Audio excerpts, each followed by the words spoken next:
आज तुम्हाला माहिती आहे दुपारी आपण प्रेस कॉन्फरन्स घेतली होती तेव्हा तिथंच चर्चा झाली होती. तर आम्ही गव्हर्नर साहेबांची वेळ घेतलेली होती. गव्हर्नर साहेबांनी आम्हाला 4:15ची वेळ दिलेली होती.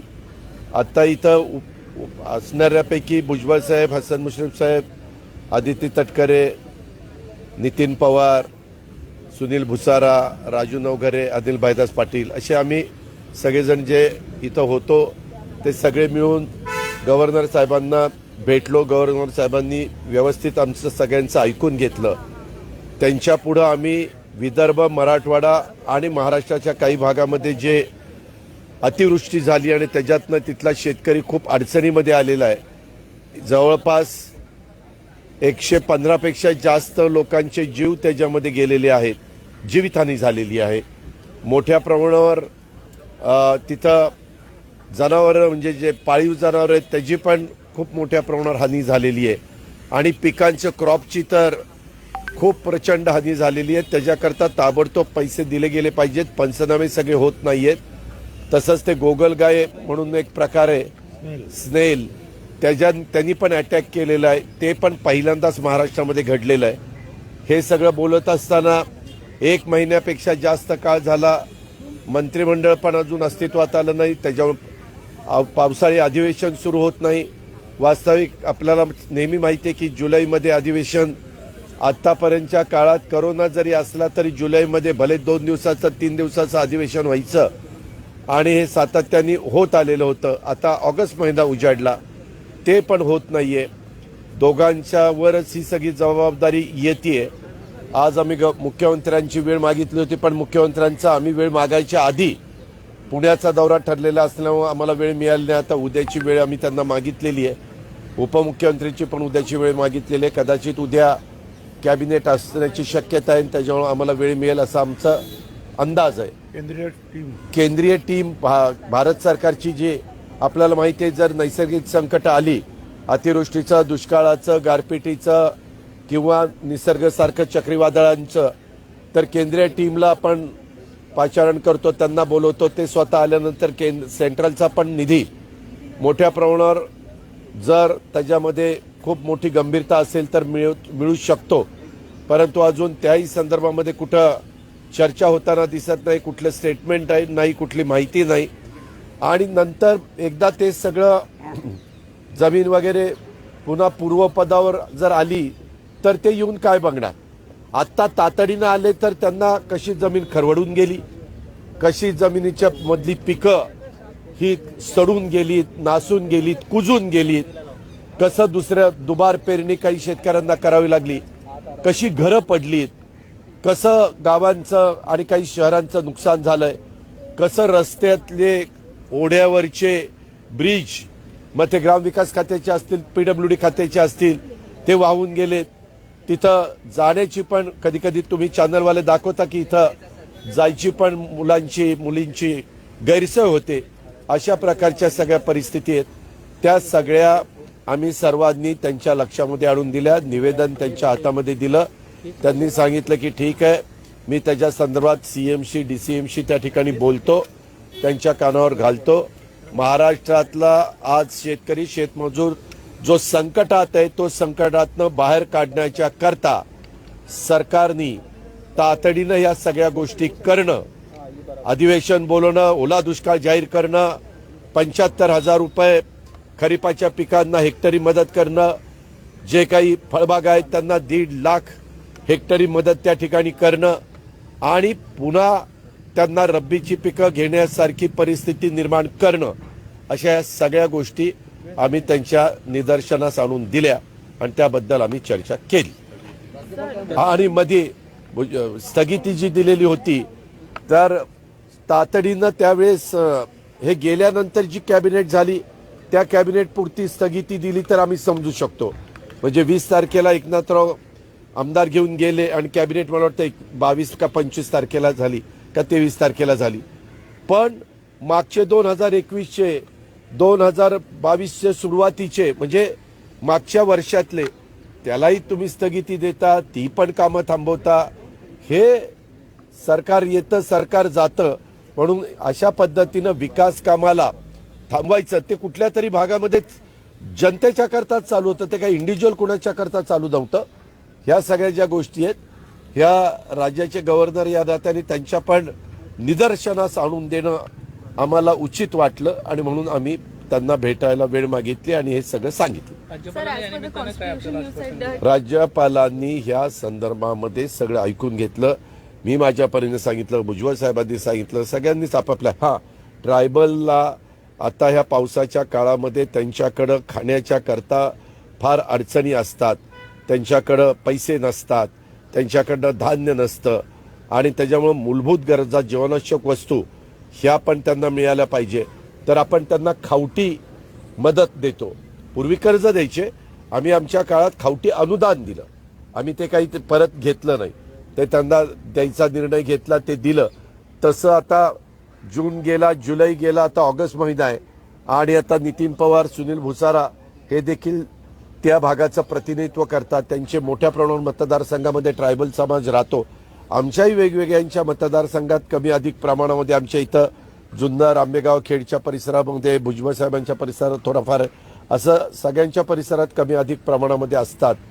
तर त्यांनाही मदत झाली पाहिजे. तो तर गरीब वर्ग आहे. आम्ही ह्या गरीब वर्गाला, मध्यमवर्गीयाला जो त्रास होतो तो त्रास दूर करण्याच्या करता विरोधी पक्षाच्या वतीनं ह्या सगळ्या गोष्टी राज्यपाल महोदयांच्या लक्षामध्ये आणून देण्याच्या करता भेट घेतलेली होती. राज्यपाल महोदयांनी आम्ही जेवढा सगळं सांगत होतो ते अतिशय शांतपणे ऐकून घेतलं. त्यांनी सांगितलं की मी ह्याच्यामध्ये लक्ष घालतो आणि मी मुख्यमंत्री, उपमुख्यमंत्र्यांना पण ह्या सगळ्या गोष्टी लक्षामध्ये आणून देतो आणि त्यांना सांगतो. आता ते त्यांच्या परीनं त्या कशा पद्धतीनं त्यांच्या कानावर घालतील आणि त्याच्यात लवकर काही बदल होतील अशी आमची अपेक्षा आहे.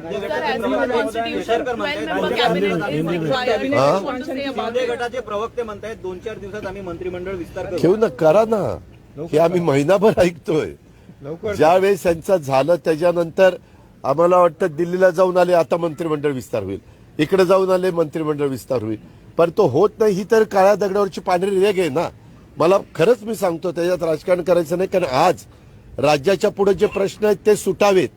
तिथं फुल फ्लेज मंत्रिमंडळ यावं, तिथं सगळीकडे पालकमंत्री नेमले जावेत आणि त्याच्यातून अडचणीमध्ये असणाऱ्यांचे सगळे प्रश्न त्यांच्या मार्फत मंत्रिमंडळापुढे यावेत आणि मंत्रिमंडळाने तातडीनं निर्णय घ्यावेत. हीच आमची अपेक्षा आहे. ह्याच्यापेक्षा दुसरी अपेक्षा नाहीये.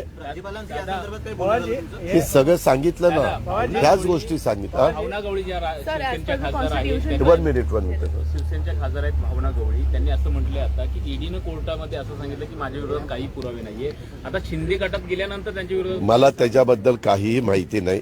आम्ही काही इन्क्वायरी करत नाही किंवा आम्हाला त्या एजन्सीच्या संदर्भामध्ये, कारण ती केंद्र सरकारच्या अखत्यारीतली एजन्सी आहे, त्यांना स्वतंत्र अधिकार, ईडी असेल किंवा सीबीआय असेल किंवा वेगवेगळ्या तिथल्या ज्या देश पातळीवरच्या ह्या संस्था आहेत त्यांचा तो अधिकार आहे. त्या पद्धतीनं त्या मेंबर ऑफ पार्लमेंट आहेत, त्याच्यावर त्यांनी एखादं वक्तव्य केल्यानंतर मला माहिती नसताना त्या वक्तव्याच्या बद्दल बोलणं मला उचित वाटत.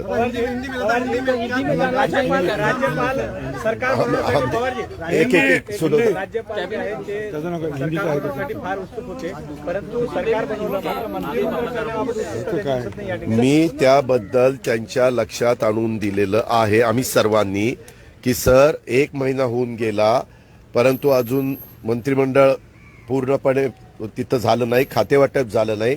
त्याच्यावर अनेक जण मुंबईमध्ये मंत्रालयाच्या मोठ्या अपेक्षेने आपल्याला न्याय मिळावा म्हणून येत असतात.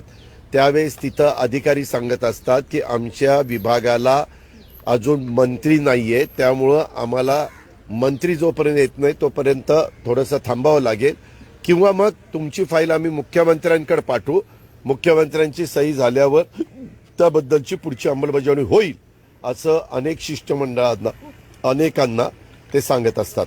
हे झालं एक. आज हमने सब मिलके, भुजबल साहब, मुशर्रफ साहब, अदिति तटकरे जी, सुनील भुसारा, नितिन पवार, अनिल भाईदास पाटिल, राजू नवघरे, हम सब मिलके गवर्नर साहब को मिले. आज दोपहर को ही हमने, मेरे ख्याल से 12-12:30 बजे आपके सामने ही मैंने मेरे स्टाफ को बताया कि गवर्नर साहब की शाम की टाइम ले लो. सब गवर्नर जी ने 4:15 बजे महामहिम गवर्नर साहब ने टाइम दिया। हम इतने ही लोग यहाँ थे, इसीलिए हम सब मिलके वहाँ गए। उनको अभी के विदर्भ में, महाराष्ट्र के मराठवाड़ा में और कुछ एरिया में जो ज़्यादा बारिश गिरने के बाद बाढ़ आई और उसमें फार्मर्स का बहुत नुकसान हुआ। सोयाबीन का, कपास का, तूर का और ये बाकी जो भी क्रॉप थे उनका नुकसान हुआ। हॉर्टिकल्चर का नुकसान हुआ। बनानास के जो उसके एरिया है, उस एरिया में ज़्यादा करके हिंगोली, नांदेड़ में वो हमें देखने को मिला। बीच में हम बहुत से एरिया में गए थे, गढ़चिरोली, चंद्रपुर, वर्धा, यवतमाळ, बीड, हिंगोली, नांदेड़, परभणी, और उस एरिया में यह हमने सबने देखा। अभी हमारे साथ जो एमएलएज है उन्होंने भी अपने अपने एरिया में देखा। तो ये इसमें बहुत नुकसान हुआ है। लोगों को जल्द से जल्द मदद होनी चाहिए। उसमें से करीबन ये बारिश के वजह से 125 लोग मर गए। उसमें बहुत से जो जानवर है, ज़्यादा करके जो हमारे फार्मर्स रखते हैं, गाय हो, भैंस हो, ये उसमें बहुत से बह गए। उनको भी मदद अभी तक नहीं मिली। जो मर गए उनके रिलेटिव्स को 4-4 लाख रुपए मिल गए, लेकिन ये एनिमल के बारे में कुछ मदद अभी तक नहीं हुई। और वहाँ जो क्रॉप उनका गया है, पूरी मिट्टी उनके खेत में से चली गई है, निकल गई है। वो पानी में बहकर रिवर में चली गई और उनका तुरंत तो आगे कुछ वहाँ क्रॉप आने वाला नहीं है। उसके लिए डिसीजन लेना चाहिए। एनडीआरएफ और एसडीआरएफ, इसमें से कुछ मदद मिलती है, लेकिन वो मदद बहुत कम है, इतनी कम है कि उससे कुछ होने वाला नहीं। अगर वो मदद देने के लिए कोई गए तो फार्मर्स बोलेंगे हमें नहीं चाहिए तुम्हारी मदद। इसीलिए हमारा गवर्नमेंट जब उद्धव ठाकरे साहब के नेतृत्व में था, तब हम एनडीआरएफ और एसडीआरएफ के जो मदद का नॉर्म्स है उससे ज्यादा 3 गुना ज्यादा से ज्यादा मदद देने की कोशिश करते थे। क्योंकि फार्मर्स फिर ठीक तरह से अपनी खेती कर सके, अपने आप परिवार आगे चला सके।